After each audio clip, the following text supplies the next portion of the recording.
Hello everyone. हमारा आज का रिवीजन का टॉपिक होगा कारो 2016। कारो 2016 नवंबर 2020 एग्जाम के लिए एप्लीकेबल है। मई 2021 के लिए कारो 16 एप्लीकेबल होगा या कारो 2020 एप्लीकेबल होगा, वो डिपेंड करता है कब आईसीएआई इसको नोटिफाई करता है एग्जाम पॉइंट ऑफ व्यू से। क्या मिनिस्ट्री इसकी एप्लीकेबिलिटी को फर्दर डेफर करती है या नहीं। यदि मिनिस्ट्री ने इसको फर्दर डेफर नहीं किया then in my opinion May 21 exam के लिए कारो 2020 अप्लाई होगा, but still we need to wait for the ICAI notification in this regard. So जब तक आईसीएआई का नोटिफिकेशन इन रिलेशन टू कारो 2020 जब तक वो नोटिफिकेशन नहीं आता तब तक के लिए हम मानकर चलेंगे कारो 2016 एग्जाम के लिए एप्लीकेबल है। नवंबर 2020 एग्जाम के लिए तो डेफिनेटली ये एप्लीकेबल है ही। सो स्टार्ट करते हैं कारो 2016 की रिवीजन को। कारो 2016 सेंट्रल गवर्नमेंट ने इशू किया था यूजिंग देयर पावर्स, जो सेक्शन 143 सबसेक्शन 11 के अंदर उनको मिली हुई है। सेक्शन 143 सबसेक्शन 11 कहता है कि central government may issue an order for specified classes of companies requiring their auditor to report on the matters specified in the order।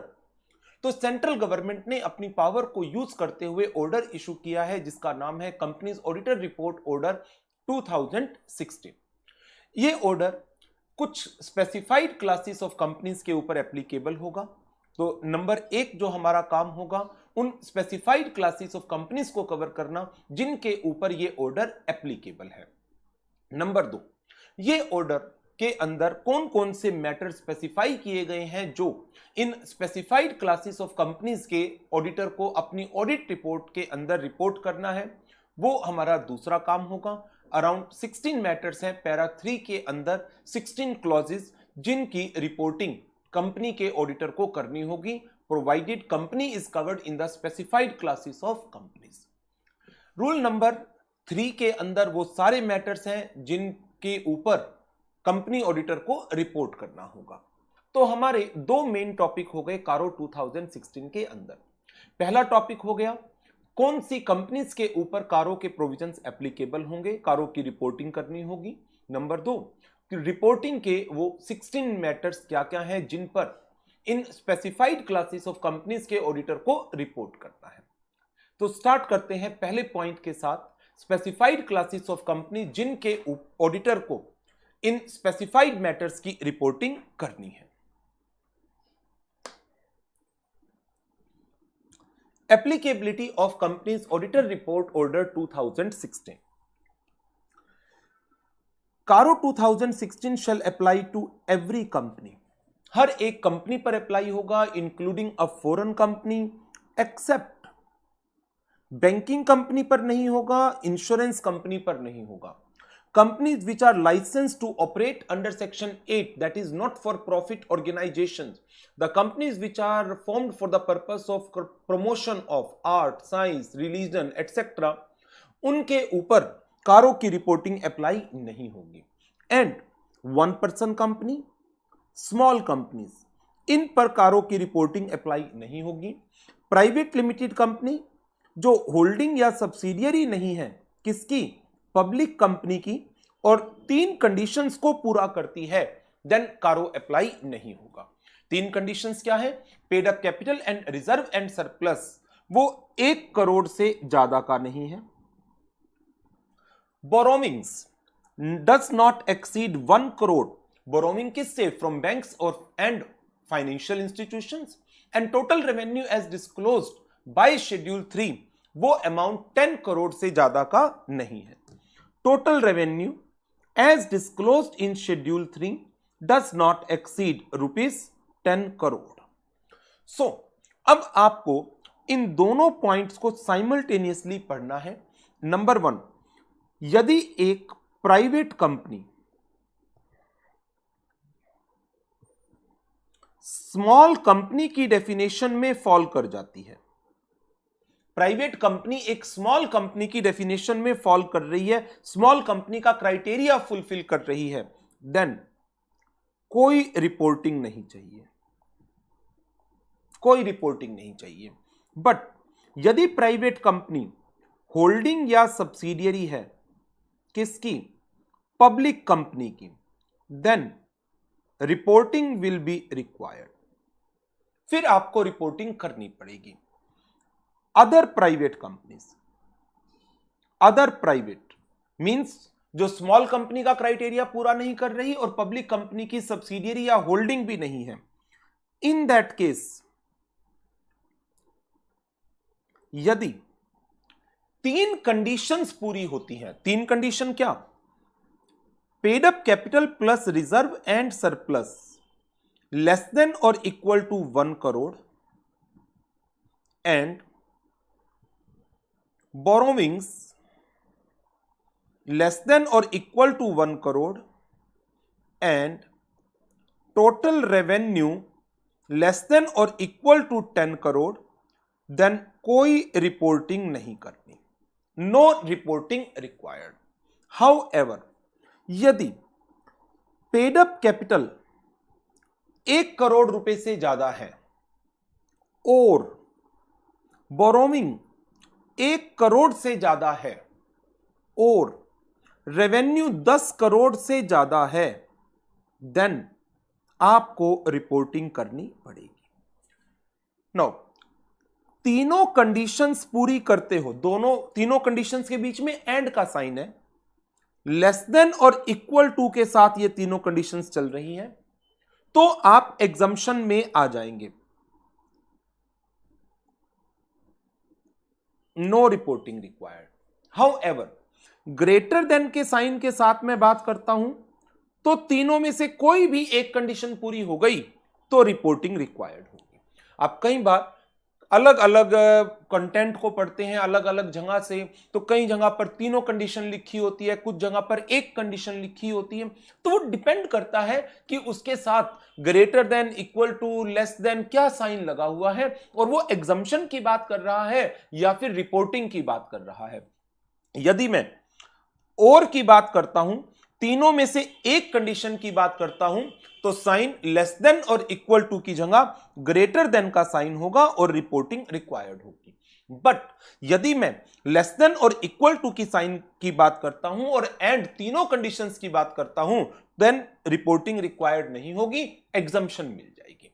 तो ये प्राइवेट लिमिटेड कंपनी का केस है कि जहां पर यदि private limited company small company के criteria को फुलफिल कर दे, देन कारों की रिपोर्टिंग नहीं आएगी। यदि प्राइवेट कंपनी पब्लिक कंपनी की होल्डिंग या सब्सिडियरी है, then reporting will be there. Other private companies में डिपेंड करता है क्या कंडीशंस पूरी हो रही हैं या नहीं हो रही। और paid up capital and reserve and surplus कब देखना है, as on balance sheet date. Borrowing किन की, borrowings from banks and financial institutions किस समय, at any point of time during the financial year. Turnover या revenue as per schedule 3 for the financial year, including the revenue from discontinuing operations. So now ये order apply होगा किस पर, private companies के ऊपर, जब ये तीनों कंडीशंस पूरी नहीं हो पाएंगी, तीनों कंडीशंस पूरी नहीं हो पाएंगी, क्योंकि ये साइन क्या है, लेस देन और इक्वल टू। जब लेस देन और इक्वल टू नहीं है, मतलब आप ग्रेटर देन पर हो गए, तो कारों की रिपोर्टिंग करनी पड़ेगी। देन फिर बात आ जाएगी रिपोर्टिंग के अंदर मैटर कौन से हैं, जो पैरा नंबर 3 के अंदर बताए हुए हैं। क्या कंसोलिडेटेड फाइनेंशियल स्टेटमेंट्स के ऑडिटर के ऊपर भी कारों की रिपोर्टिंग अप्लाई होगी? नो, कंसोलिडेटेड फाइनेंशियल स्टेटमेंट्स के ऑडिटर के ऊपर कारों की रिपोर्टिंग एज सच रिक्वायर्ड नहीं है। देयर आफ्टर फिर इसके कुछ पॉइंट्स टू रिमेंबर हैं जो आपको जरूर से जरूर ध्यान रखने हैं। रीजन इनके ऊपर कारों की एप्लीकेबिलिटी की केस स्टडीज बन सकती है। मैं आपको ये एक बार क्विकली रिवाइज करा देता हूं। Number 1, provisions of CARO are equally applicable in case of branches also, that means branch auditor को भी कारों के ऊपर रिपोर्टिंग करनी पड़ेगी। Number 2, a company which is covered under the definition of the small company, it will remain exempted from the applicability of the order even if it falls under any of the criteria that is specified for private company. वो मैंने आपको पहले ही cover करा दिया। Small company है then कारो हमेशा applicable होगा। इसके बाद पेड अप कैपिटल में इक्विटी भी आएगा, प्रेफरेंस भी आएगी। एंड यदि कोई फॉरफिटेड शेयर्स है और उन फॉरफिटेड शेयर्स के ऊपर जो अमाउंट ओरिजिनली पेड किया गया था वो अमाउंट भी पेड अप कैपिटल का पार्ट बनेगा। Share application money pending allotment, shares अभी अलॉट नहीं हुए थे, then it will not be considered as the part of paid up capital. Reserves में सारे रिजर्व आएंगे, चाहे कैपिटल रिजर्व है, रेवेन्यू रिजर्व है या रिवैल्यूएशन रिजर्व है। P&L का क्रेडिट बैलेंस, क्या ये रिजर्व का पार्ट बनेगा? ये भी बनेगा। रीजन रिजर्व एंड सरप्लस का जो आप शेड्यूल 3 के अंदर क्लासिफिकेशन देखते हैं उसके अंदर P&L का क्रेडिट बैलेंस भी आता है और P&L का डेबिट बैलेंस भी आता है माइनस साइन के साथ। तो इन केस P&L में डेबिट बैलेंस है तो वो नेट ऑफ होगा। रिजर्व एंड सरप्लस की फिगर्स को निकालने के लिए आप उस डेबिट बैलेंस को भी माइनस करेंगे रिजर्व एंड सरप्लस के टोटल में से। फिर बात आ गई बोरोविंग्स की।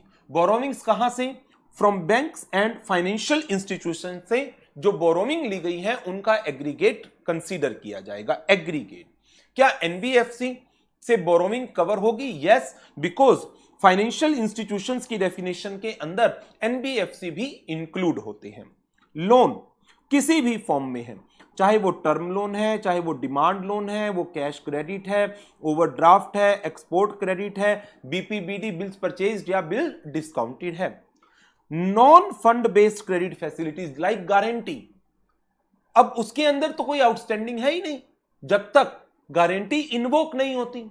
तो non fund based credit facilities जिनको कन्वर्ट करा लिया गया है फंड बेस्ड क्रेडिट में, मतलब गारंटी इन्वोक हो चुकी है, they shall also be included in the outstanding. लेकिन यदि गारंटी को इन्वोक नहीं कराया गया है देन उसको बोरोविंग का पार्ट नहीं माना जाएगा। Loan long term, short term, secured, unsecured सबको कवर किया जाएगा। क्रेडिट कार्ड का आउटस्टैंडिंग भी बोरोविंग का पार्ट माना जाएगा। इंटरेस्ट जो एक्रू हो चुका है एज वेल एज ड्यू भी हो चुका है देन वो आउटस्टैंडिंग का पार्ट माना जाएगा। बट यदि इंटरेस्ट एक्रूड हुआ है लेकिन अभी ड्यू नहीं हुआ उसको आप आउटस्टैंडिंग का पार्ट नहीं मानेंगे। ये जितने पॉइंट्स थे ये थे हमारी सेकंड कंडीशन के रेफरेंस में। जो हमारी सेकंड कंडीशन है बोरोविंग की उसके रेफरेंस में। आगे के पॉइंट रेवेन्यू के रेफरेंस में है। Total revenue as disclosed in schedule 3 it will comprise of revenue from operations as well as the other income। यदि ये company other than a finance company है then revenue it comprise of revenue from sale of product, revenue from sale of services, revenue from other operating aspects, other operating revenues as reduced by excise duty or GST as the case may be। Finance company के case में revenue from operations में क्या क्या cover होगा? Interest income and income from other financial services. Other income में क्या क्या चीजें कवर हो जाएंगी? Interest income, dividend income, profit और loss on sale of investment and other non operating income. तो इन सारे पॉइंट्स को आपको कंसीडर करके चलना है कारो की एप्लीकेबिलिटी के लिए इन तीनों कंडीशंस को कब देखते हुए। सो ये था हमारा पहला topic as to the applicability of कारो। नो अब इसके बाद इसके कुछ क्वेश्चंस हैं उनको जल्दी से कवर अप कर लेते हैं और फिर इसके जो मैटर्स हैं जिनकी रिपोर्टिंग करनी है उसकी बात करेंगे। ABC private limited is a holding company किसकी? XYZ लिमिटेड की। एक प्राइवेट कंपनी है जो होल्डिंग है किसकी? पब्लिक कंपनी की। Private company which is a holding of public company, CARO की reporting will always be there, कोई एग्जम्पशन नहीं है, CARO is applicable. Aastha private limited fully paid up capital 140 lakhs that is 1 crore से ज्यादा है। During the year borrowing 15 lakh each from a bank and financial institution, total हो गई 30 lakh. Turnover net of excise 50 lakh रुपए है, जो एक्साइज कह लो या जीएसटी कह लो आज की डेट में। टर्नओवर है 4.75 करोड़।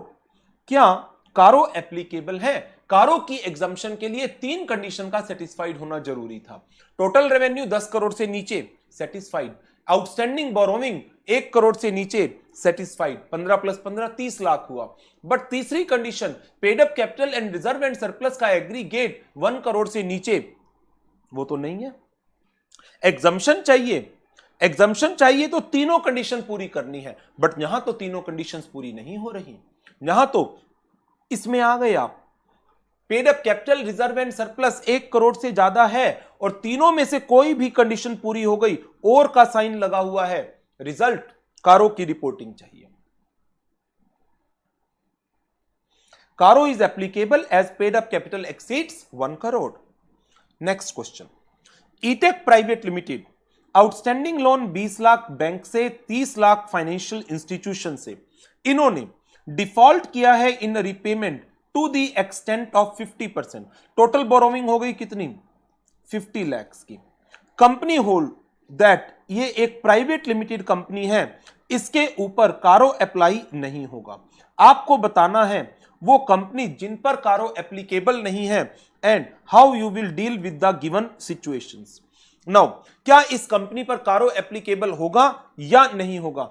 इसका टोटल अमाउंट है आउटस्टैंडिंग बोरोविंग का 20 + 30 50। अब ये डिफॉल्ट से पहले का है या डिफॉल्ट के बाद का है, ये क्वेश्चन ने क्लियर नहीं किया, बट मान लेते हैं ये डिफॉल्ट के बाद का भी है, तो डिफॉल्ट से पहले ये अमाउंट कितना होगा, 1 crore.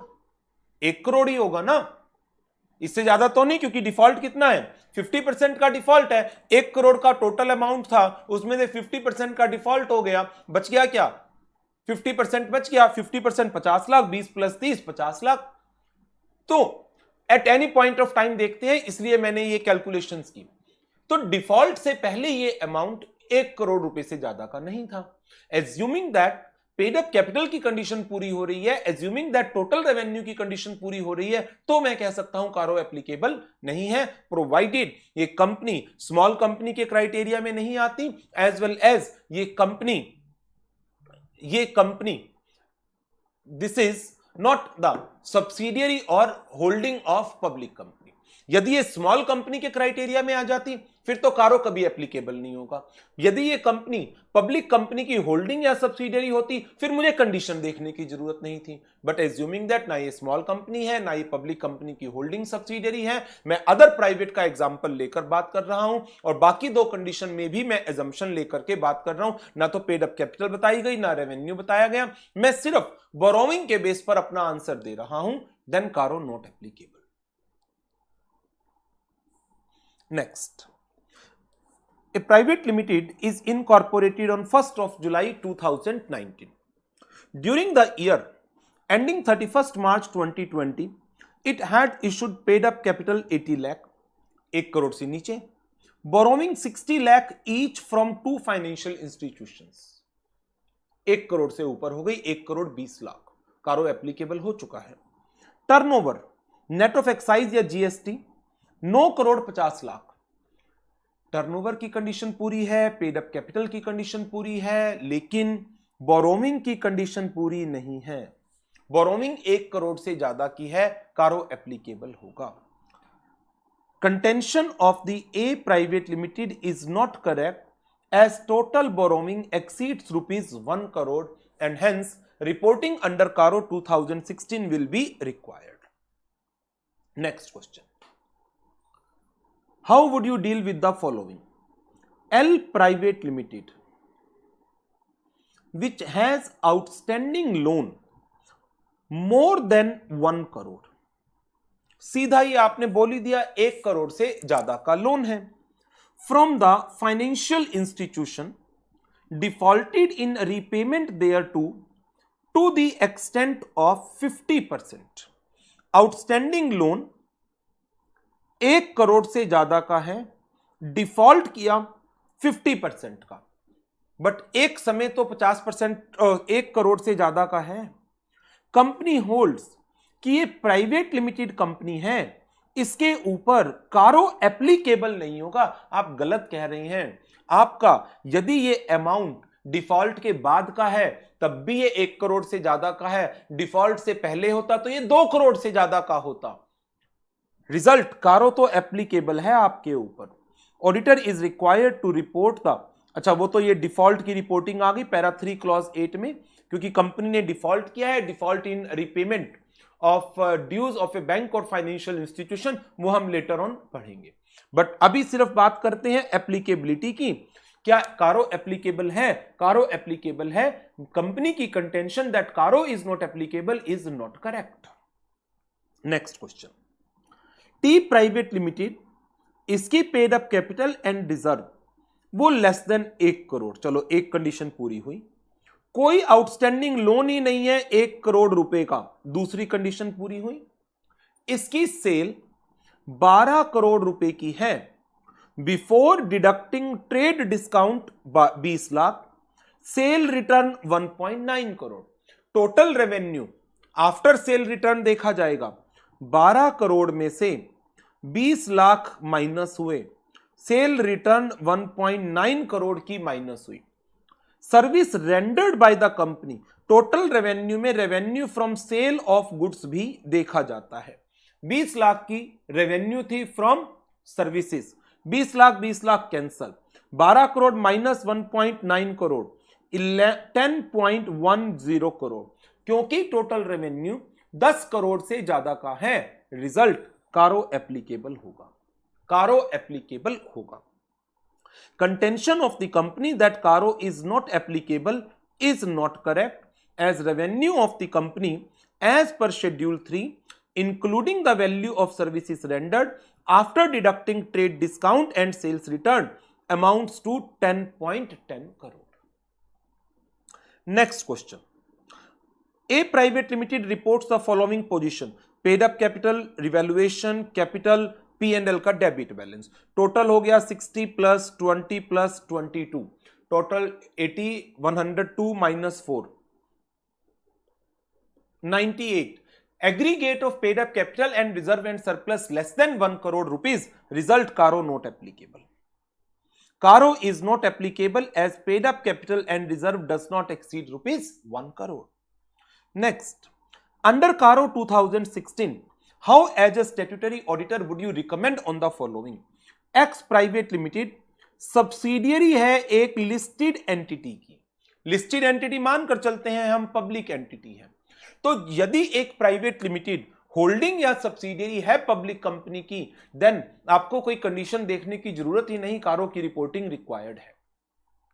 The management believe that since X Private Limited is a private company and satisfied all conditions, reporting under Caro is not applicable। Management आप गलत है, कारो की रिपोर्टिंग आएगी, क्यों आएगी? बिकॉज आपकी प्राइवेट कंपनी एक सब्सिडियरी है पब्लिक कंपनी की, और जो एग्जम्पशन है वो पब्लिक कंपनी की सब्सिडियरी या होल्डिंग के लिए अवेलेबल नहीं है। Next question, H private limited, उसने ओवरड्राफ्ट लिया है कहां से? 2 बैंक से, लिमिट है 40 लाख ईच, लिमिट नहीं, मुझे आउटस्टैंडिंग देखना होता है, फिक्स डिपॉजिट के अगेंस्ट, और एक अनसिक्योर्ड ओवरड्राफ्ट है from a financial institution 36 lakh. ये सारे लोन कह रहा है आउटस्टैंडिंग है, ठीक है। फिर 40 each, 2 bank, 40 plus 40 80, 80 plus 36 1.16 crore. Paid up capital 80 lakh, revenue 6 crore. Paid up capital 80 lakh है, रेवेन्यू 6 करोड़ का है। पेड अप कैपिटल की कंडीशन पूरी, रेवेन्यू की कंडीशन पूरी, बट बोरोइंग की कंडीशन पूरी नहीं हो रही एग्जम्पशन के लिए, 1 करोड़ से ज्यादा हो गया। The management is of the opinion that CARO is not applicable because it's की turnover paid up capital with in the limit है and loan against fix deposit can not be considered. ऐसा कहीं नहीं लिखा। Each and every kind of loan will be considered to determine the applicability of Caro. The company further contend कि ये जो loan limit है ये पर बैंक और फाइनेंशियल इंस्टीट्यूशन देखी जाती है। यहां पर भी मैनेजमेंट आप गलत कह रहे हैं, एग्रीगेट में देखा जाता है। Caro applicable. The contention of the company is not correct as total borrowing exceeds rupees 1 crore and hence reporting under Caro 2016 will be required. Next question, applicability of Caro के ऊपर। Paid up capital 70, revaluation reserve, capital reserve, P&L का debit balance 70 plus 24 plus 20 that is 114 minus P&L का debit balance 24, balance बचा 90, कारो not applicable.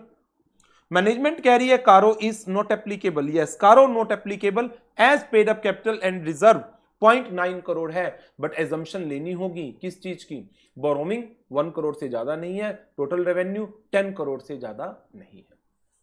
सो ये हमारा पहला topic था as to the applicability of CARO. एक क्वेश्चन इसमें से फ्रेम हो सकता है और फिर इसके बाद आगे कारो के जो मैटर्स हैं जिनके ऊपर ऑडिटर की रिपोर्टिंग रिक्वायर्ड है। इन टोटल 16 मैटर्स हैं on which auditor of specified companies कौन सी, जो अभी हमने ऊपर पढ़ी, जिन कंपनीज के ऊपर कारो की रिपोर्टिंग आएगी तो वहां पर ऑडिटर को पैरा 3 क्लॉज नंबर 1 से लेकर क्लॉज नंबर 16 उनको की रिपोर्टिंग करनी होगी। सो स्टार्ट करते हैं रिपोर्टिंग को। कौन कौन से पैरा हैं जिन पर ऑडिटर की रिपोर्टिंग है, पैरा 3 के क्लॉज 1 से लेकर क्लॉज नंबर 16। पहला point, fixed assets. Fixed assets के ऊपर ऑडिटर की रिपोर्टिंग 3 है। Number 1, auditor is required to report whether the company is maintaining proper records showing full particulars including quantitative detail and situation of fixed assets। इसका मतलब simple भाषा में, क्या company ने अपना फिक्स्ड असेट रजिस्टर बनाया हुआ है जिसके अंदर असेट्स के सारे पर्टिकुलर्स, उनका नंबर और उनकी लोकेशन या सिचुएशन की कंप्लीट डिटेल दी गई है। नाउ अब ये प्रॉपर रिकॉर्ड होते क्या है, इसके लिए पॉइंट नंबर 1 देख लीजिए। The order does not define as to what constitute the proper record, thus what constitute the proper record is a matter of professional judgement considering the facts and circumstances of each case. आगे बढ़ते हैं। Number 2 पर बात आ जाती है physical verification. Physical verification of fixed asset is the duty and responsibility of the management. क्या fixed assets की physical verification bye the management at reasonable interval की गई है? यदि हां, तो क्या उस फिजिकल वेरिफिकेशन के दौरान मैनेजमेंट ने कोई डिस्क्रिपेंसी नोटिस की? यदि हां, देन क्या उस डिस्क्रिपेंसी को प्रॉपरली डील कर लिया गया है in the books of account, whether the same have been properly deal with in the books of account. That means यदि कोई फिक्स्ड असेट्स काउंटिंग में कम है, मान लीजिए कंपनी में लैपटॉप्स हैं, काउंटिंग की लैपटॉप सर्विस सेक्टर की कंपनी है, कंपनी के रिकॉर्ड के मुताबिक कंपनी में 100 लैपटॉप्स हैं, लेकिन जिस दिन काउंटिंग कराई गई 98 मिले, 2 गायब हैं, इन्वेस्टिगेशन की पता चला 2 एम्प्लॉइज छोड़कर गए थे और वो लैपटॉप भी साथ ले गए और ध्यान नहीं रहा उनसे लैपटॉप वापस लेना, ओके, राइट ऑफ करो बुक्स में से। नाउ अब क्वेश्चन अराइज होता है, what is the reasonable time period जिसमें फिक्स्ड असेट्स की वेरिफिकेशन होनी चाहिए। इसके ऊपर गाइडेंस नोट क्या कहता है उसकी बात कर लेते हैं। What constitutes the reasonable interval? It depends upon the circumstances of each case.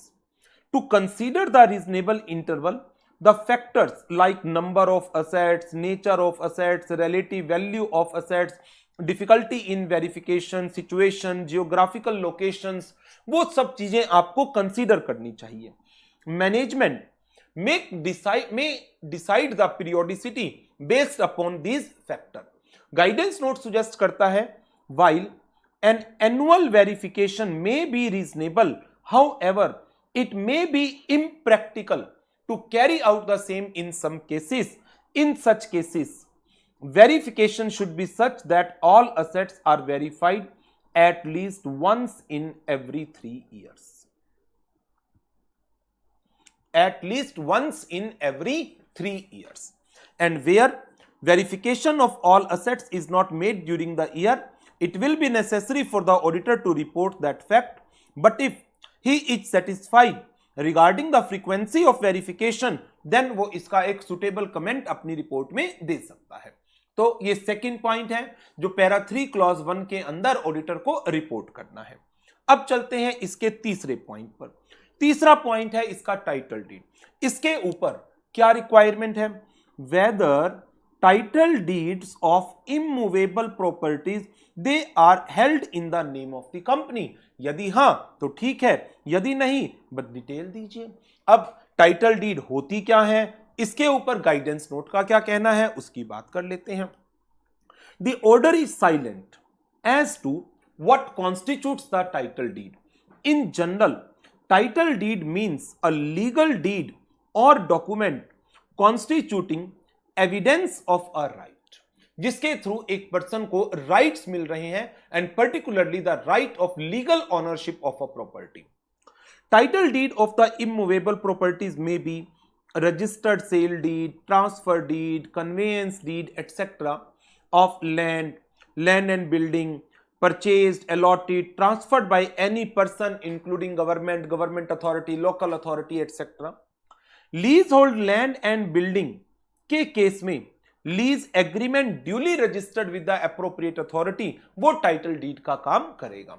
So as a auditor हमें क्या रिपोर्ट करना है? क्या title deeds of the immovable properties क्या ये कंपनी के नाम पर है? यदि हां ठीक है, यदि नहीं डिटेल दीजिए। If not provide the details.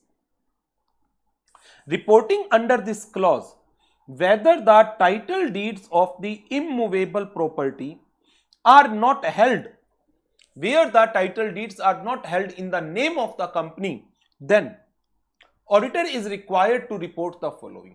Land के केस में total number of such cases, क्या ये लीज होल्ड है, फ्री होल्ड है, gross block, net block and remarks if any. Building के केस में total number of cases, gross block and net block and remarks if any. अब इसके question देख लेते हैं।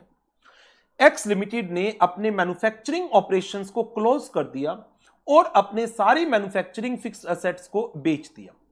However it intends to continue its operation as a trading company. In respect of other fixed assets, company carried out a physical verification at the end of 31st March 2020 and found a material discrepancy of 1 lakh which was written off and disclosed separately in the P&L account. आप अपनी report में इसको कैसे report करेंगे? हमारी audit report में कारो की रिपोर्टिंग में पॉइंट नंबर पैरा 3 क्लॉज 1 के अंदर ऑडिटर को रिपोर्ट करना पड़ता है क्या फिक्स्ड एसेट्स को फिजिकल वेरिफिकेशन कराया गया है by the management at reasonable interval, whether during the physical verification any discrepancy is being noticed, if yes whether the discrepancy has been properly dealt.